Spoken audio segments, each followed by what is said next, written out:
confirmação de Gonzaga Duque, voz Iba Mendes.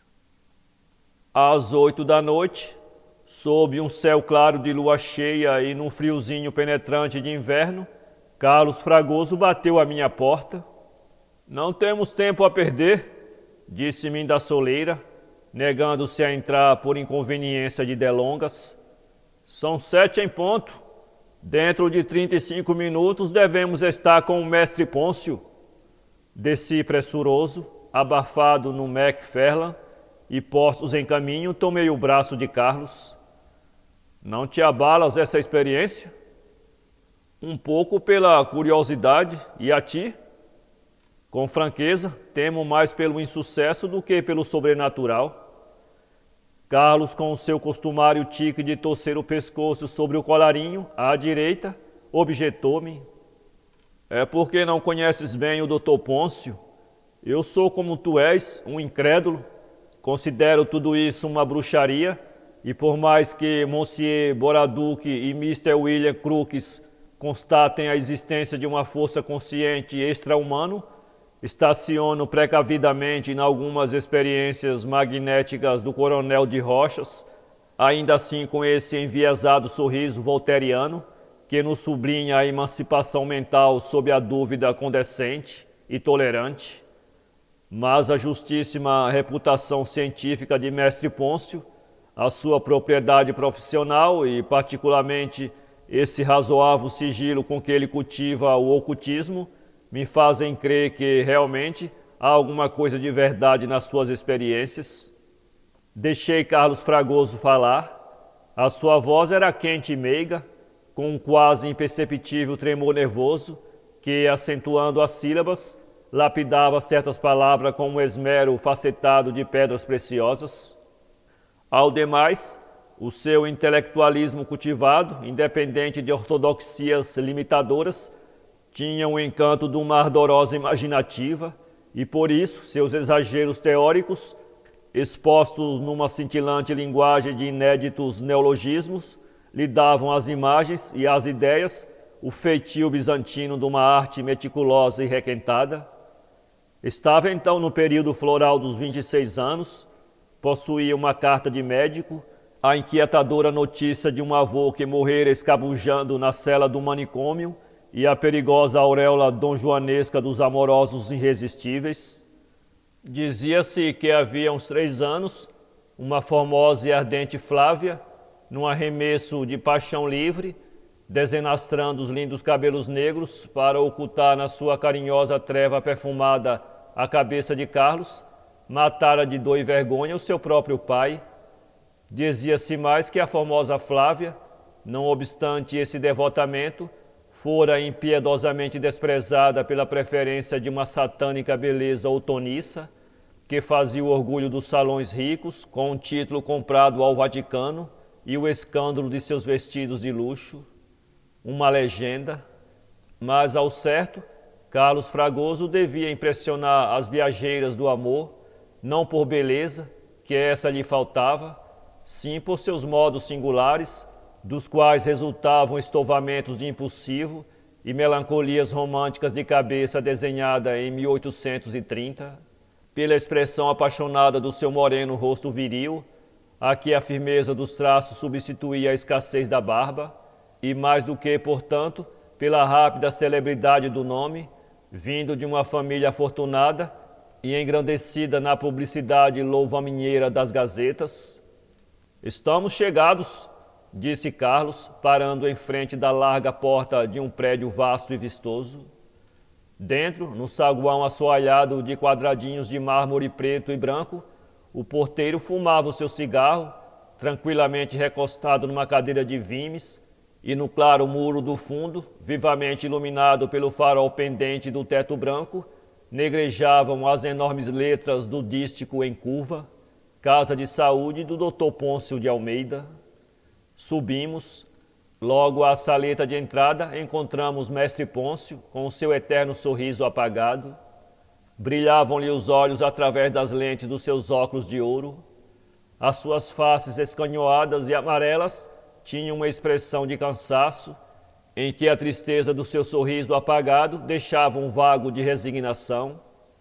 Um longo bigode grisalho pendia-lhe sobre a boca, e o cabelo falho, devastado pela calvície, que lhe alongava a testa, era negro e reluzente.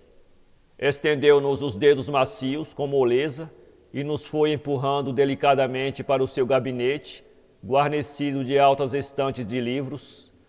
O seu olhar percorreu-me de alto a baixo, mas Carlos explicou-lhe: "É o meu amigo Lúcio, de quem tenho falado." Pôncio inclinou a cabeça atencioso. "Sim, tinha-me dito que eu traria, e para mim, as nossas emoções são idênticas nas suas causas. Sou um dos seus leitores." Ia corresponder à sua gentileza, mas ele fez-nos sentar junto da sua vasta mesa de canela escura, onde os utensílios de escrita e as brochuras de leitura conservavam a ordem e o asseio dos interiores ingleses. "Confio nos senhores", disse-nos, "por isso admito-os numa das experiências que vou fazer. Em outras tenho colhido resultados extraordinários, mas sobre ela nenhuma palavra. Se transpirar o que vamos assistir, a minha reputação estará perdida." "Guardaremos o segredo", respondeu Carlos, "não obstante ser um fato científico." "Sim, é um fato científico. O que lhe falta é assentamento, a experiência que contraria a educação sentimental dos homens. A prova de hoje devemos-la unicamente ao acaso, porque se trata de moribunda sem amizade ou parentes aqui. É uma rapariga que me foi entregue já agonizante por proteção oculta. São raríssimas essas provas. Os senhores não avaliam as dificuldades com que luto. Depende tudo de um feliz acaso, como é este, e é sempre em segredo que trabalho. Nem os meus internos, nem os meus empregados sabem do que se passa. Bem, vamos." Ergueu-se, encaminhando-nos por um corredor monotonamente branco. A fria e intensa claridade dos aparelhos de gás fazia-o mais frio e mais longo. Respirava-se um ambiente acro de desinfetantes que acordavam imagens incômodas de trabalhos cirúrgicos, avivadas pela sucessão de portas equidistantes e numeradas, rasgando escuros quadros oblongos na alvura envernizada dos muros. Os nossos passos abafavam-se num capacho corrido do soalho cerado. Dobramos por outro corredor, vaziamente branco como o primeiro, descemos uma escada. Este silêncio, essas paredes brancas, este caminhar não me aterrorizavam, deixavam-me o cérebro frouxo, sem uma comoção que me predispusesse para o que ia assistir. Carlos caminhava em minha frente, também mudo. De repente o cenário mudou. Do patamar da escada passamos a um escuro terraço. Tive um pressentimento, o arrepio do mistério. Mestre Pôncio, que nos precedia, desenganchou os ferrolhos do pesado portão, fez-nos penetrar as estreitas ruazitas de um jardim poeticamente sossegado ao luar, toda aveludada de luz nas alturas, toda segredo de frondes na terra. O aroma das violetas derramava-se com a tentação suspirada das serenatas sevilhanas, e, sem cuidados, antegozei a surpresa que me esperava, porque a bruxaria de Mestre Pôncio ia se transformando em delícias imprevistas.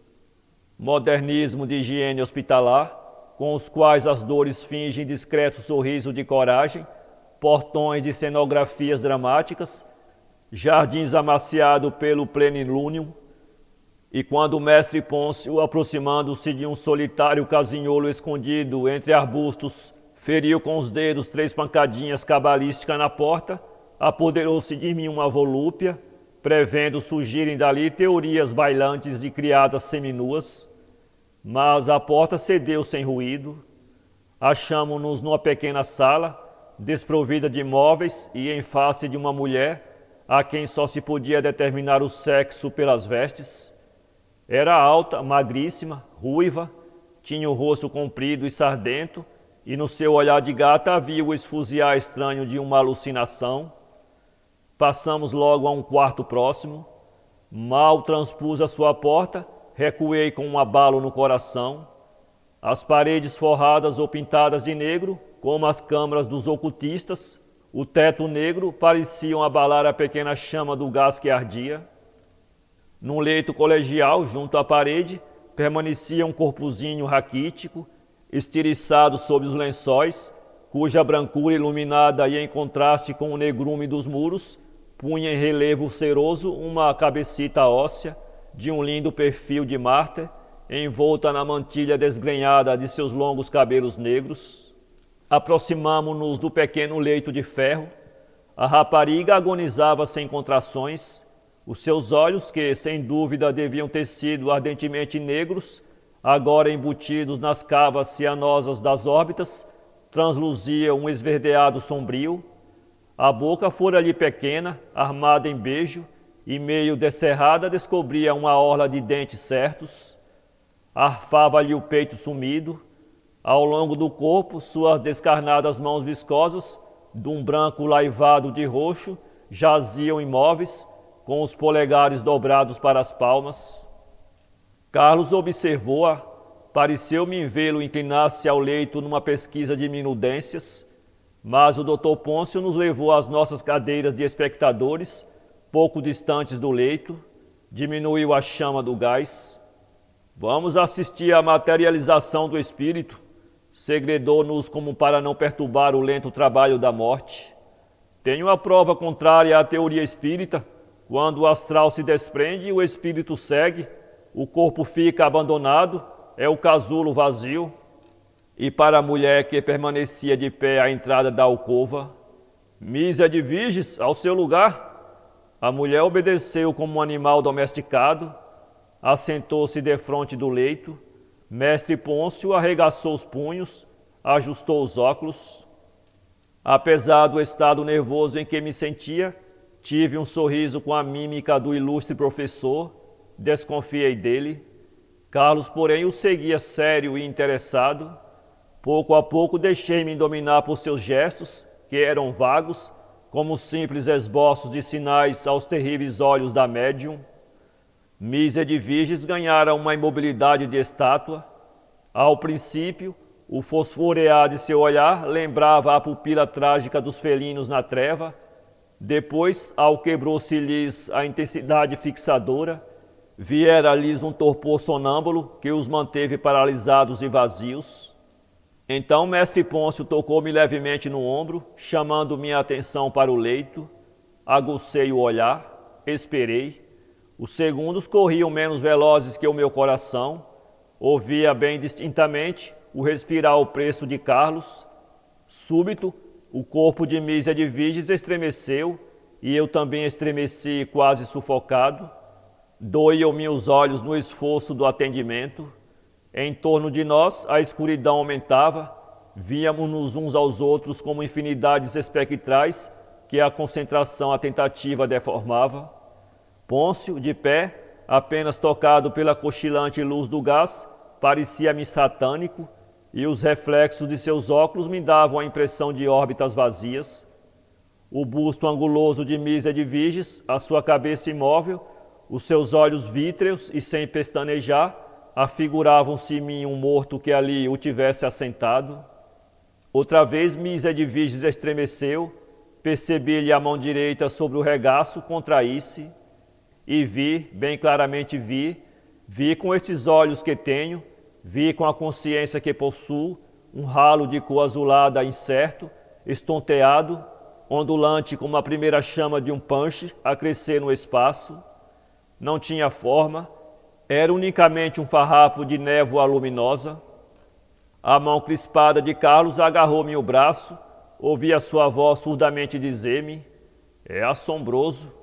E vagueando o olhar desvairado de um para o outro lado, de pessoa em pessoa, notei que o rosto de Mísia de Virges se alterara, seus cabelos ruivos erriçavam-se, as narinas inflavam-se-lhe num resfôlego esfalfante.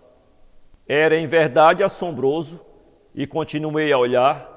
A névoa luminosa adensava-se, devagar, demoradamente, com a lentidão de uma chama que arage castiga, doidejava no ar. Alguns momentos ameaçou extinguir-se, mas de novo se refez, de novo se recompôs. Já se lhe adivinhava o debuxo de uma forma humana, a silhueta indicativa de um corpo desenhado a enxofre sobre a escuridão de um muro. A cabeça tomara contorno preciso, o sombrio dos cabelos acentuara-se tal como se fosse conseguido com fumaça negra, e todo o oval do rosto afirmou-se num traço de luz, disse uma imagem de vitral pintada em tons brandos, com uma tinta maravilhosa. Viam-se-lhe os olhos negros, o nariz direito e fino, a boca rubra tão delicada que lembraria um ninho minúsculo de coral para o sono de núpcia de uma abelha feita de neve. E essa figura criada no vazio do espaço, viva da intangibilidade de suas formas, parou diante de nós, olhou-nos demoradamente e estranhamente, até que num lento volver de cabeça, fixou suas pupilas transparentes, mas ardentemente negras, no rosto transfigurado de Carlos. O meu amigo ergueu-se num ímpeto de terror e quis fugir, mas o braço luminoso do espectro o conteve, e como Carlos, assombrado, voltasse o rosto para ela, vimos-la tomar-lhe a cabeça entre as mãos ambas e beijar-lhe na boca. Um grito rompeu o terrível silêncio da alcova, um grito que navalhou os recessos dos que o ouviram e se resumia todo no pavor de um nome que fora amado, Flávia. E Carlos Fragoso desabou no chão com todo o peso do seu corpo, para sempre inutilizado.